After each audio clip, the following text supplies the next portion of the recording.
Hello, everybody out there. It's another Friday. It's another movie review. When you're done watching this video, you can go back and watch past episodes on my movie review playlist. It is in the description box below. It's time to get down to business. Today on Joe Lum's movie review, I'm going to be covering a comedy film that was released in July of 1982 called Night Shift. It is a 1982 American comedy film directed by Ron Howard. The film centers on a timid night shift morgue employee whose life is turned upside down by a new co-worker who fancies himself as a free-spirited entrepreneur. It stars Ron Howard's fellow Happy Days co-star Henry Winkler, along with Michael Keaton in his first starring role, along with future Cheers actress Shelley Long. Also appearing in this film is Richard Belzer and Clint Howard. There are brief scenes with the young Kevin Costner as a frat boy, Shannon Doherty of Beverly Hills 90210 fame as a Bluebird Scout, and whoever else. I don't give a shit. Henry Winkler was nominated for a Golden Globe Award for Best Actor in a Motion Picture, Musical, or Comedy, while Keaton won a Kansas City Film Critics Circle Award for Best Supporting Actor for this movie. So how did the movie come about, anyways? Well, you see, Ron Howard had been a star on Happy Days along with Henry Winkler for years, until Ron Howard decided to branch out into directing. His first directing assignment was a low-budget comedy action film called Grand Theft Auto in 1977, based on a script he co-wrote with his father Rance. This came after cutting a deal with Roger Corman, wherein Corman let Howard direct the film in exchange for Howard starring in Eat My Dust with Christopher Norris.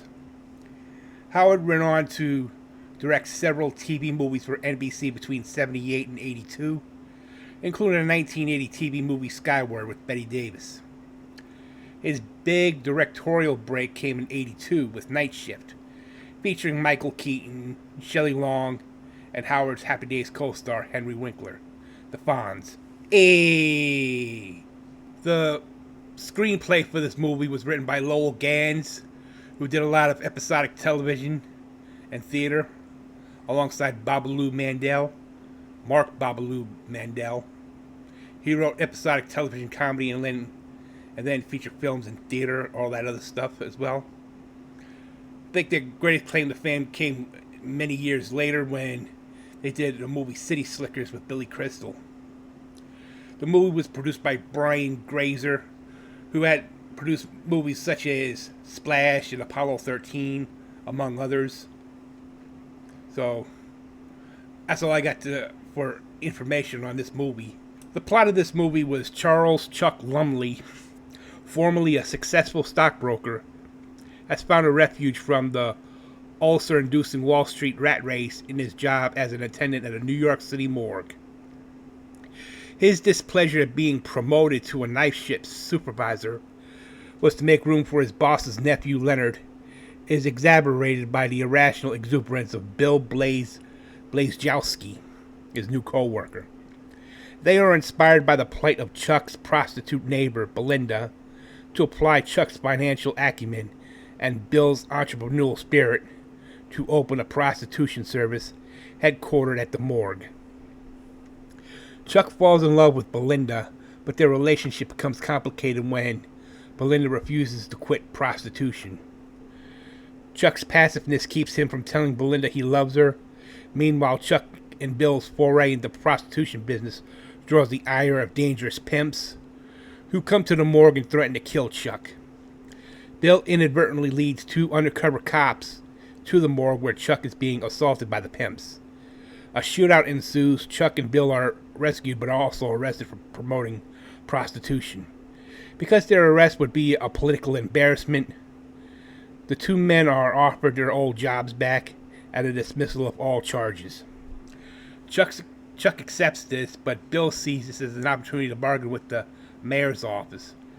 Chuck and Bill have a fight and they part ways. Chuck's fiancée Charlotte ends their engagement. Too bad. Chuck sees Belinda in the hall of their apartment complex, but again fails to express his true feelings for her. Belinda leaves, and Chuck becomes angry with himself for being afraid. With renewed determination, Chuck finds Belinda working in an adult club and professes his love for her. He also finds Bill is employed there and apologizes for his harsh words, and assures Bill of the value of his creative ideas. The three leave the club together and go out in the town. That's the end of the movie. With a budget of $8.1 million to make, Night Shift was released in theaters on July 30th, 1982. Since then, the movie grossed $21,095,638 at the domestic box office. For critical reception, Night Shift received mostly positive reviews from critics. On the review aggregator website Rotten Tomatoes, the film holds an approval rating of 93% based on 28 reviews, with an average rating of 6.7 out of 10. The site's critics' consensus reads, Night Shift bristles with pitch-perfect laughs thanks to Ron Howard's snappy direction and a side-splitting turn from Michael Keaton.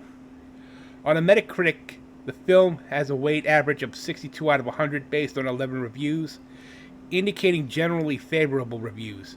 Many reviewers praised the performances of the two male leads, particularly Michael Keaton. TV Guide's Movie Guide wrote that Winkler's turns in his best performance of his career, and Keaton is wonderful. The Chicago Reader's Jonathan Rosenbaum compared Night Shift to the subsequent comedy film Risky Business, which also dealt with the theme of prostitution, knowing that Night Shift is not as snappy directed or as cautistically conceived, but it's arguably just as sexy and almost as funny. Whatever. My overall grade for this movie is a 75 out of 100. While I like the comedy aspects and the chemistry that Henry Winkler had with Michael Keaton, I think Michael Keaton stole the whole damn show in this movie. Even though we had appearances from Richard Belzer of Law and Order SVU fame, may he rest in peace, and a young Kevin Costner who would go on to have a tremendous amount of success out in Hollywood with films such as Dances with Wolves and The Bodyguard, just to name a few. And of course, we had Shelley Long in the mix with and this is where around this time she got the part of Diane Chambers in the sitcom Cheers, which ran from 1982 to 1993 on NBC. So, anyway, I thought Michael Keaton's performance was what sold this movie for me. And Henry Winkler, as good as he was with the Fonz, I don't know how he was able to pull this off in Hollywood. Maybe he and Ron Howard got together and did a movie together. Who knows? But anyway, it was still a good movie regardless. Is it the greatest comedy in the world? No.